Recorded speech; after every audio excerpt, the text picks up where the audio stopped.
অনুপ্রেরণামূলক উক্তি। সাফল্যের পথ কখনোই মসৃণ হয় না। এটি চড়াই উতরাইপূর্ণ, কিন্তু প্রতিটি বাধা আপনাকে আরও শক্তিশালী করে তোলে। আপনার স্বপ্নকে আঁকড়ে ধরুন। যেই স্বপ্ন আপনাকে ঘুমাতে দেয় না, যেই স্বপ্ন আপনাকে এগিয়ে চলার প্রেরণা যোগায়, সেই স্বপ্নকে বাস্তবে রূপ দেওয়ার জন্য আপনাকে অক্লান্ত পরিশ্রম করতে হবে।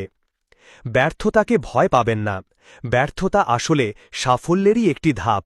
প্রতিটি ব্যর্থতা থেকে আমরা শিখি, নিজেদের ভুলগুলো শুধরে নিই এবং নতুন করে চেষ্টা করার সাহস পাই। আপনি একা নন। আপনার পাশে আপনার পরিবার, আপনার বন্ধু এবং শুভাকাঙ্ক্ষীরা আছেন। তাদের সমর্থন আপনার চলার পথকে আরও মসৃণ করবে। নিজের প্রতি বিশ্বাস রাখুন। আপনি যা করতে পারবেন না বলে মনে করছেন, আসলে আপনি তার চেয়েও বেশি কিছু করার ক্ষমতা রাখেন। প্রতিদিন সকালে উঠে নিজেকে বলুন, আমি পারব। ছোট ছোট লক্ষ্য নির্ধারণ করুন।